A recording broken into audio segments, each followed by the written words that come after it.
I felt my blood boil when I saw flashing lights at my gate. Karen told 911 I had torn down her cabin, but the land deed in my hand told a different story. One officer looked at her, then at the paper, and suddenly the victim became the trespasser. And that was only the beginning. I'd only been back a few months when I spotted something strange, a cabin where there hadn't been one before. It was a late August morning, one of those days when the air carries a faint crispness hinting that summer's winding down. I'd been easing myself back into this rural rhythm after decades working in shipyards up and down the coast. Retirement had finally given me what I'd craved: time. Time to sit on the porch swing with my coffee, to let my dogs run the trail without a deadline tugging at me, to breathe in the pine-scented air of Oregon and feel like I belonged again on my father's land. That morning began as many mornings had since I came back. I drove into town with Blade and Pepper riding shotgun. Well, Pepper sat primly upright while Blade sprawled across most of the back seat, drooling on my jacket. At the local diner, I ordered my regular refill and nodded to the same waitress who'd been working there since I was a boy. Her hair was silver now, tied back in a bun, but she still poured coffee with that quick wrist flick, the kind you only see after 30 years of practice. $2. Max. "You'll spoil us," she teased when I slid the bills under the saucer. "Consider it a retirement bonus," I said, and she chuckled. Outside, the church bulletin board was plastered with flyers, most of them curling at the edges. The one that caught my eye was Fresh Labor Day BBQ, all residents welcome. A few neighbors waved as they passed. One of them called out, "See you at the HOA BBQ." I lifted a hand in reply. Though the truth was, I'd never much cared for the HOA. My father used to grumble about them in the evenings, claiming they worried more about paint colors than potholes. Driving home, I felt that familiar ease settling in. The land along the creek had a way of making me feel small in a good way. The pines stood tall, the water moved steadily, and the world seemed less frantic. I parked by the gate, let the dogs loose, and followed the trail down toward the creek with the kind of leisurely pace that only retirement allows. Blade darted ahead, nose to the ground, while Pepper stayed closer to me, her ears flicking at every sound. I was halfway down the slope when I noticed something unusual, a faint glimmer of light between the trees. At first I thought it might be sunlight bouncing off water, but then the glimmer steadied like a glow. I paused. Out here, lights usually meant someone had strung up lanterns for a camping trip or kids playing around. But the light didn't flicker like a campfire. It looked steady, almost like a cheap battery lantern. I walked closer, curiosity getting the better of me. That's when I saw it, the cabin. Small, squat, rough timber. A couple of folding chairs out front, the kind you'd pick up at a discount store. A line of fairy lights sagged between two posts, half of them burned out already. I froze on the trail, blinking as if the structure might vanish if I stared hard enough. But it didn't vanish. It stood there solid and unapologetic, right on the land where I used to fish with my dad. I felt my chest tighten. This was no campsite. Someone had built a cabin, and not a temporary one. The dogs circled sniffing. Blade let out a low bark and wagged his tail, eager to explore. Pepper sat back, sensing my tension. I took a slow step forward, scanning the ground. Half buried in the dirt were survey stakes, old and weathered, the tops faded but still visible. I remembered them from my father's time. He had hammered them in decades ago to mark the boundary after a surveyor confirmed the property lines. He'd been proud of those stakes, proud of owning land that couldn't be disputed. Now I stood staring at a structure planted right across that very line. I thought of the HOA. Could they have done this? It sounded absurd, but stranger things had happened in this community.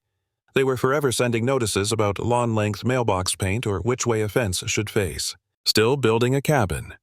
That was beyond their scope, or so I believed. I lingered, my heart thudding slower, heavier. It was the same feeling I used to get on ships when something looked off but no one else had noticed yet, the quiet before a storm. "This isn't a prank," I murmured. "This is meant to stay." Blade barked again, breaking the spell. I whistled them back and turned for home, unsettled. On the walk back, I couldn't shake the thought of my father's old deed and survey map tucked away in the wooden cabinet inside the house. Proof, if I needed it, that the land was ours. That evening, I sat on the porch swing with my coffee growing cold, staring toward the creek, the glow of those cheap lanterns faint in the distance. The world around me hummed with late summer sounds, crickets, the rustle of pine needles, but beneath it ran a current of unease. The next morning, as I stepped outside, I found something waiting, a fresh HOA flyer pinned to my fence. And this one wasn't about a BBQ. She came down the path with a clipboard in one hand and that smile plastic, polite, sharp as a tack. I'd met her type before, usually in meetings where someone wanted to make the rules bend their way. But here she was standing on my family's land wearing a pastel polo with Crescent Pines HOA stitched over the pocket as if it gave her authority beyond measure. The afternoon light was golden, slipping through the pines and catching the dust in the air. I'd come back to the clearing hoping yesterday had been a mistake. Maybe the cabin was temporary. Maybe someone would already be packing up. But no. Instead, the place looked more settled.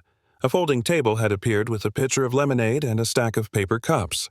A pair of camp chairs flanked the door. And now, this woman, Karen Westbrook, as she soon introduced herself, was marching toward me like she'd been expecting company. "Mr. Harmon, isn't it?" she asked, her tone friendly on the surface, but I caught the steel underneath. "I'm Karen, president of the Crescent Pines Homeowners Association. I wanted to welcome you to the community gathering spot." "Gathering spot?" I repeated, eyeing the cabin. "Yes," she said brightly, tapping her clipboard. "This community cabin has been here for years. Folks use it for meetings, potlucks, crafts. It's part of the HOA's shared amenities." I couldn't help myself. I laughed, though it came out more like a bark. "Ma'am, I've lived here since I was a boy. That cabin wasn't here a week ago. And it certainly isn't a community anything. This is my land." Behind her, a few board members hovered in their matching polos. One of them, a thin woman I recognized as Edna Miller, shifted uncomfortably and looked at the ground. The others smiled, the kind of tight smiles people wear when they know the script but not the truth. Karen didn't blink. "Land use here is flexible, honey. We've been working on improvements, and this site was chosen years back. The HOA has records minutes from meetings allocations." She shuffled her papers with a practiced flourish, though I doubted a word of it. I took a slow step closer, pointing toward the dirt. "Do you see those stakes? My father set them decades ago, marked by a surveyor and notarized in the deed. This creek and the bank around it are Harmon property. You're trespassing." For a heartbeat, the clearing fell quiet except for the creek running steady behind us. Blade patted at my side, tail wagging, while Pepper stayed back watching Karen with her head tilted. I envied the dog's instinct. Edna glanced at the stakes, then at me. Our eyes met for a second, and I thought I saw apology flicker there, but she said nothing. Karen's smile tightened her jaw, working as she tucked the clipboard under one arm. "You'll get used to how things are done here," she said finally, voice low enough to sound like a warning. I shook my head. "What I'll get used to is seeing this cabin gone before the weekend. I'll give you that long to move it. After that, I'll be speaking with the county sheriff. And if you want to test it, I have the deed and survey map sitting in my cabinet at home." The air seemed to thicken. One of the men shifted from foot to foot, muttering something about the BBQ poster taped to the clubhouse door. Another poured lemonade as if nothing serious was happening. It was a surreal picture, neighbors in polos sipping drinks while the HOA president staked a claim on land that wasn't hers. I stood there long enough to make sure my words had sunk in, then called for the dogs. Blade bounded ahead, Pepper close behind. My heart was pounding, but not from fear. From anger, held tight, the kind that rises when you know someone's trying to take advantage of you. On the way back, I passed the church bulletin again. The Labor Day BBQ flyer looked innocent enough, all bright colors and hand-drawn letters. But now it carried a different weight. I pictured Karen at the head table smiling, that sharp smile, pretending she was the steward of the community while standing on a lie. That night I pulled out my father's old papers. The deed yellowed but crisp. The survey map, edges worn but clear, showing every boundary line down to the creek. I laid them out on the kitchen table, poured myself a glass of iced tea, and felt steadier. Whatever game the HOA wanted to play, I had proof on my side. Still, I couldn't shake her words. "You'll get used to how things are done here." Saturday morning came bright and early. I stepped outside with coffee in hand, dogs tugging at their leashes. And that's when I froze. From the ridge I could see the clearing. The cabin wasn't smaller. It wasn't even the same. Overnight it had grown new panels, more chairs, a larger crowd gathering already in their matching polos. The HOA wasn't backing down. They were doubling down. I didn't call the sheriff. I called a demolition crew. Sunday morning, Labor Day weekend, the sun was already high, the air carrying that mix of pine and smoke drifting from neighborhood grills. Folks were setting up for their barbecues, laughing with kids in the yard, music floating across the subdivision. Meanwhile, down by my creek, the steady whine of a skid steer engine filled the air. The foreman was a burly man with a baseball cap pulled low. He grinned as he climbed down from the machine. "Never had this kind of job before," he said, wiping his hands. Usually, folks want us to build him a cabin, not take one apart. Well, I told him today you're doing both. You'll take it down, and then you'll build my peace of mind back up."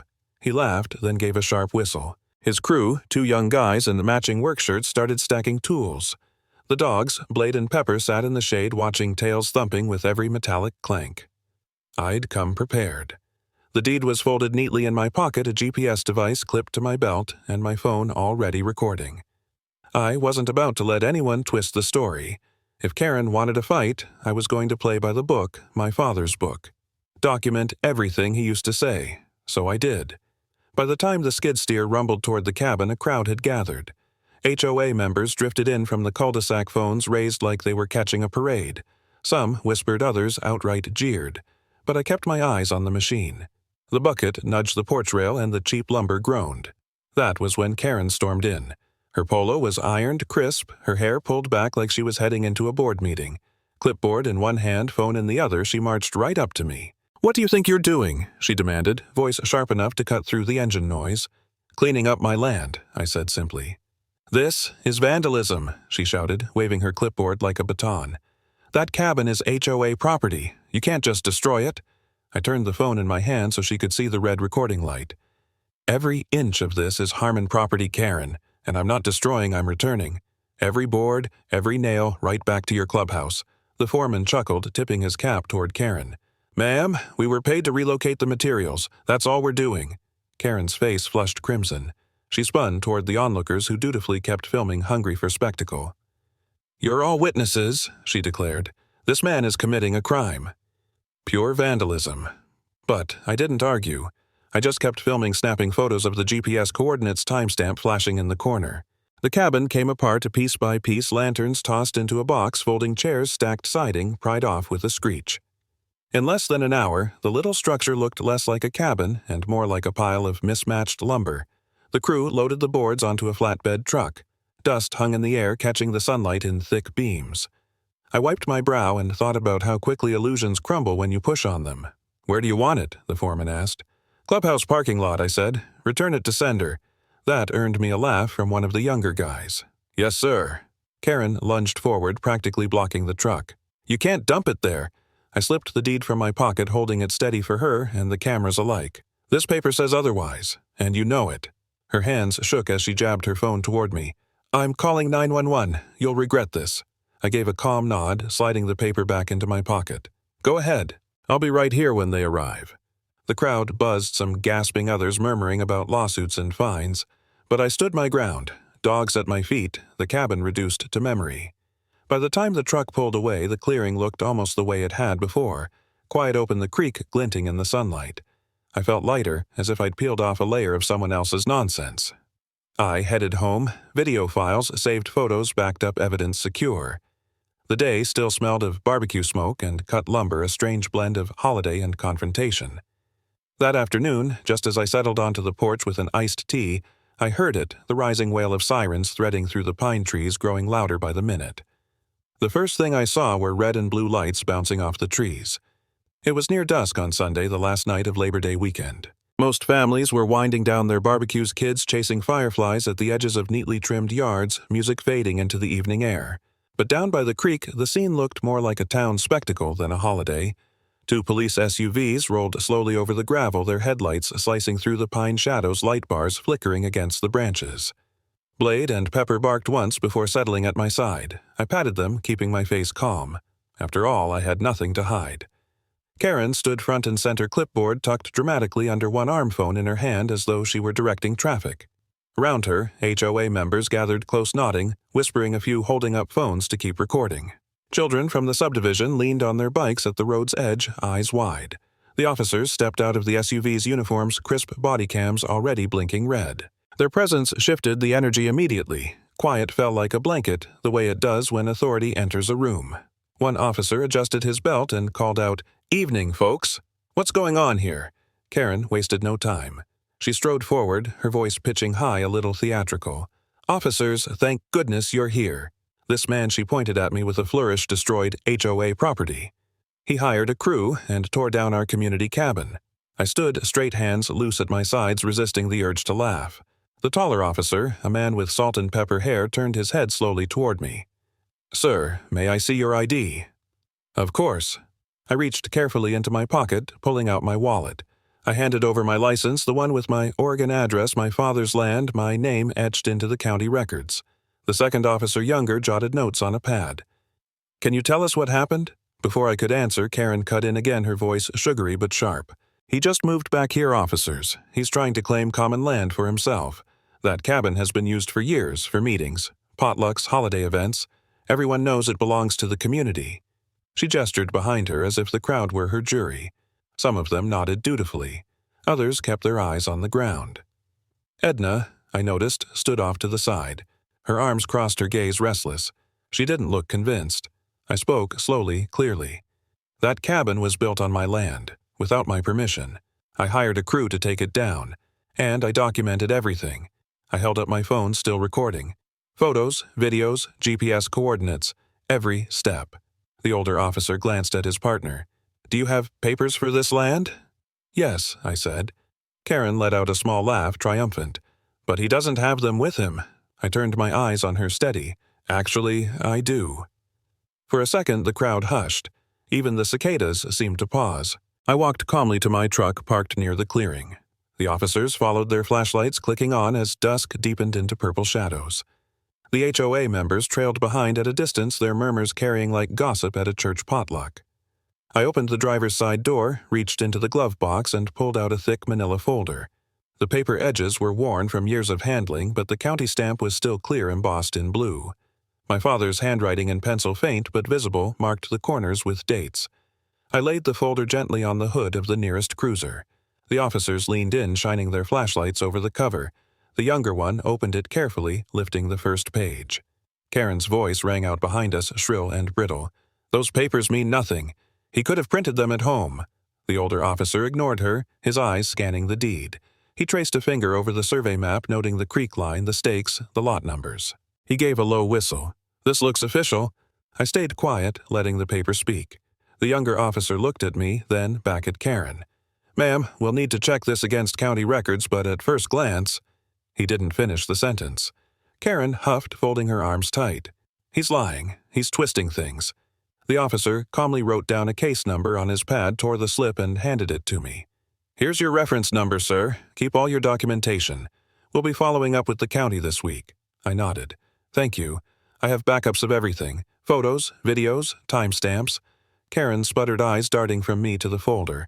The crowd shifted uncomfortable. HOA members murmured less, now their voices tinged with doubt. Edna still stood off to the side, her face unreadable, but I caught the faintest flicker of relief in her eyes. The older officer closed the folder and handed it back to me. "Keep this safe. And if there are any further incidents, call us directly. Don't handle this alone." I slid the folder under my arm. The manila edges felt heavier than paper, they felt like armor.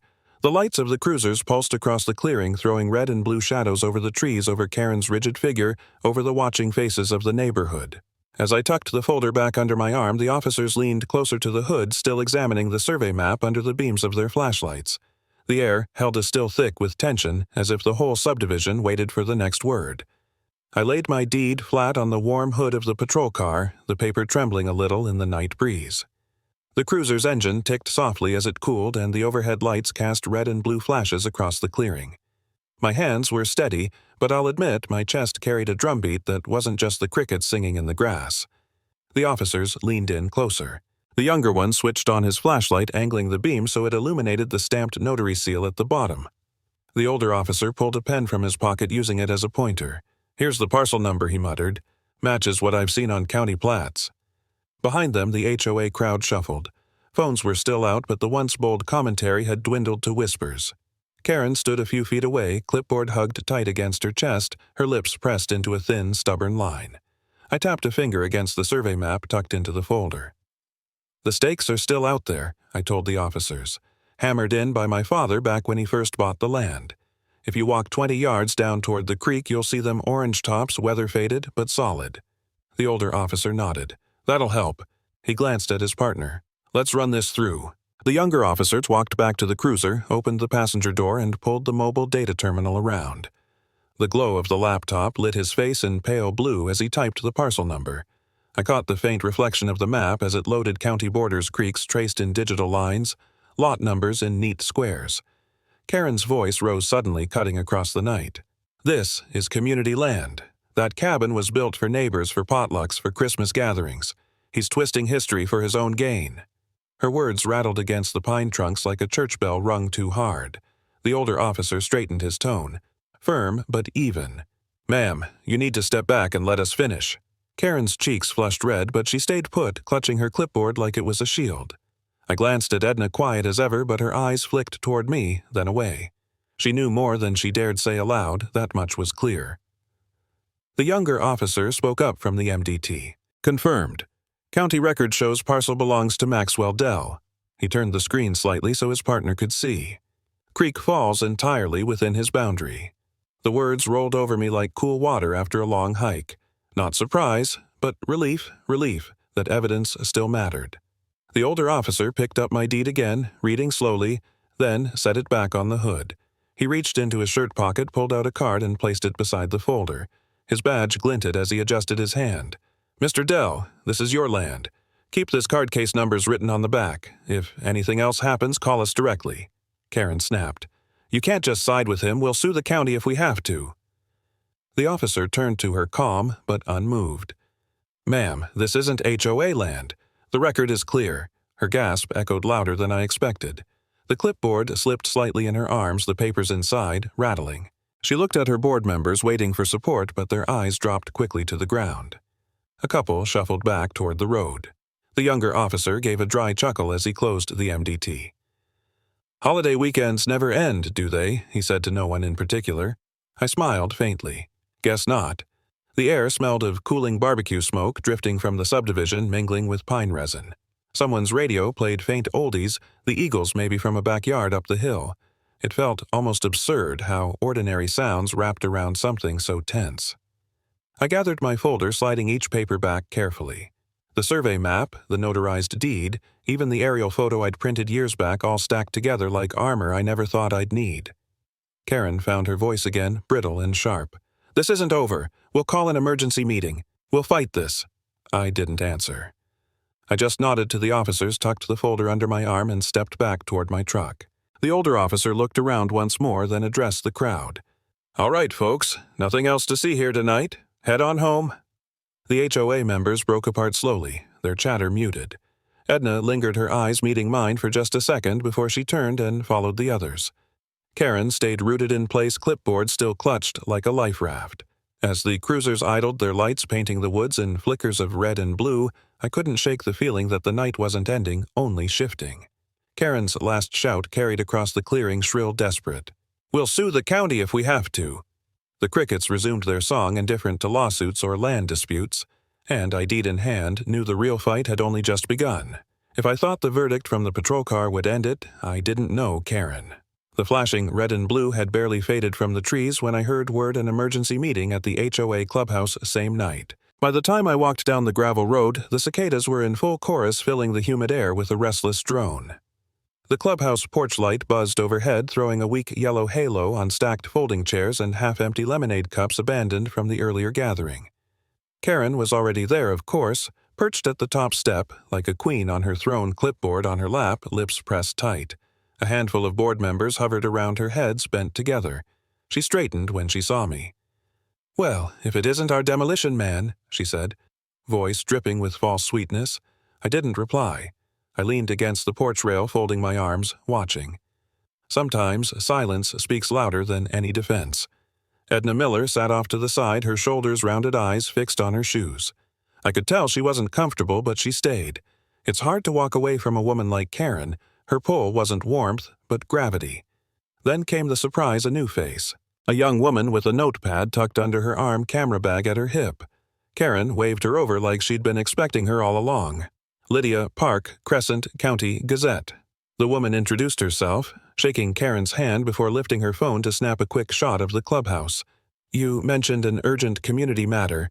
Karen's eyes sparkled. "Yes, a terrible loss to our neighborhood. Our beloved retreat cabin torn apart by an outsider who doesn't understand tradition." I almost laughed, but kept my jaw clenched. Outsider. I'd grown up here fishing that very creek with my father hammering those orange-tipped survey stakes with him on a July afternoon 40 years ago. If anyone was an outsider, it wasn't me. The board members gathered tighter as Karen fanned out papers. "We'll issue a resolution tonight," she said firmly, her voice pitched to Carrie. "The HOA declares the cabin a community structure cherished for years. We will publish a newsletter, email our residents, and make sure the county knows what happened." Behind her, someone muttered approval. Another board member smacked his hand against his thigh and said, "Yes, yes, let's do it." I stayed in the shadows listening. No need to give them more fodder for the story they were spinning. Then, Lydia's phone camera clicked bright light popping across the porch. Karen angled herself clipboard in hand, one hand on her hip, chin lifted as though she were the guardian of Crescent Pines. The board arranged themselves behind her somber faces, folded arms. "This is what leadership looks like," she announced loud enough for the cicadas to pause a beat. Someone in the crowd, a man with a VFW cap pulled low over his brow, muttered loud enough to carry leadership more like a circus. He shook his head, turned his back, and walked off down the street. Karen pretended not to notice. She pressed a paper into Lydia's hand. "Here's the draft of our resolution. Please highlight how heartbroken the community is. This cabin was where we planned potlucks, Christmas gatherings, summer sing-alongs." I cleared my throat. Funny, I don't remember a single event there before last week. Karen's eyes shot daggers at me, but Lydia's pen kept scratching. "Let's get a photo of the crowd," the reporter said quickly, trying to smooth tension. She raised her phone. A few neighbors shouted in mock outrage. "Outsider, destroyed our tradition." The chant caught for a moment, ragged but loud enough to sound convincing to a recorder's mic. I let them. Sometimes the more rope you hand people, the quicker they tie their own knots. That's when I felt a tug at my elbow. I turned to see Edna, her face, pale eyes darting. She slipped a plain envelope into my hand, whispering, "Keep this," quietly. Then she moved back before anyone noticed. I slid it into my jacket pocket, saying nothing. The meeting droned on another half hour. Karen basked in her own performance, pointing at her clipboard, rattling off community values, promising that the HOA would not rest until justice was served. She never looked at me directly again. Finally, the board shuffled papers, declared the resolution passed, and the neighbors clapped half-heartedly. Lydia packed up her bag, promising her article would run first thing Monday. I walked home under the heavy August night stars, faint behind humid air. When I reached my porch, I finally tore the envelope open under the glow of a single porch bulb. Inside was a stack of printed emails. The subject lines leapt out at me: "Re-cabin placement, private land concern." The sender, Karen herself, and right there, dated a week before construction began, was her acknowledgement. "Yes, I understand. This cabin falls inside Dell's property line, but will manage perception if questions arise." My stomach tightened. Proof not just of overreach, but intent. I set the papers down on the porch swing beside me, the chain creaking softly as I leaned back. From the road, I could hear faint laughter from the clubhouse fading now that folks were heading home. I closed my eyes a moment, feeling the cool night air. Evidence was one thing, but perception was another, and Karen had just won the first battle in that arena.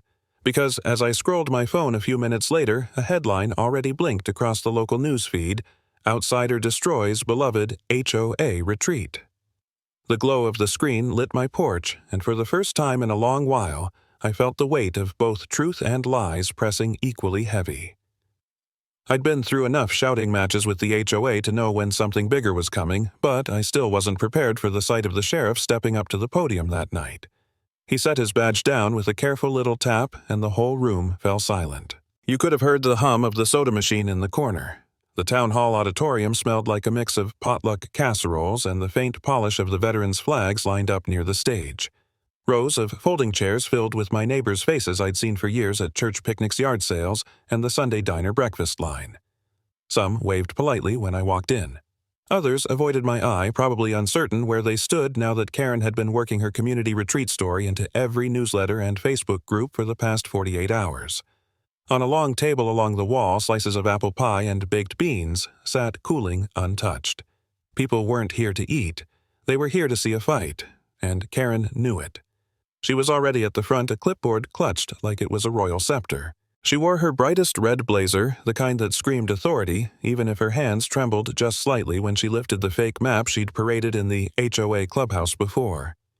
This land, she announced, her voice trembling between righteous fury and nervousness, has always been a beloved retreat for our neighborhood. Our tradition. Some in the crowd nodded, but not as many as before. Whispers flitted from row to row. A woman from the church choir shook her head, whispering to the friend beside her, "Never even knew there was a cabin down there until last week." I let Karen's speech wash over me like a bad rerun. I knew what was coming, and I had my folder tucked under my arm like a lifeline. The sheriff, standing solid in his uniform, looked from Karen to me. "Mr. Dell," he said, "you'll have your chance to speak." Karen lifted the fake map higher. "Look," she cried. "The lines are clear. The cabin's on community land." He bulldozed it in broad daylight. The sheriff's hand, resting near his badge on the podium, twitched once like he was resisting the urge to grab the paper from her, but he waited. I stepped forward slowly, my voice steady. "Folks, I've lived on that land since my father passed it down to me. Some of you remember when he used to host fishing picnics by that same creek." Heads nodded. An older gentleman in a VFW hat leaned back, arms crossed, giving me the faintest grin. I opened the folder on the podium, laying out the papers one by one. The deed notarized. The aerial photo. The GPS-tagged photos from the demolition. "This is the line," I said, pointing, "and this I tapped. The survey stakes still stands right there in the dirt, if you care to check." Karen laughed, a harsh, brittle sound. "He's making this up. Anyone can print photos." That was when Edna stood. Shy, quiet Edna Miller, who had spent every meeting for years staring at her shoes. She cleared her throat, her hands shaking as she lifted an envelope. "Karen," she said, her voice soft but audible in the tense hall, "you asked me to keep this quiet, but I can't anymore." The crowd rustled like dry leaves. Edna stepped forward and handed me the envelope. Inside were printouts, emails. I held them up. "These are dated last spring. They show that Karen knew the cabin sat inside my parcel line, and more, she instructed others to alter the map." Gasps filled the room. The sheriff stepped closer, taking the papers from me, scanning them under the fluorescent lights. He read aloud, slow and steady, "We'll shift the line on the public flyer. Nobody will notice. He hasn't lived here long enough to fight it." The hall erupted. Neighbors who'd been unsure now turned in their chairs, staring at Karen with open disbelief. Some shook their heads. Others muttered words I wouldn't repeat in polite company. Karen's face flushed crimson. She slammed her clipboard on the podium so hard the plastic cracked. "This isn't over," she shouted, her voice shrill. "You'll regret crossing me." The sheriff raised his hand, calm and firm. "Ma'am," he said, his voice carrying over the commotion, "this is over for tonight. These documents will go on record, and any further trespass or misrepresentation may lead to formal charges." He let that hang in the air, the weight of authority unmistakable. Karen froze, chest heaving, but she didn't have another trick left. The clipboard, her symbol of power, dangled broken at her side. The neighbors began to murmur again.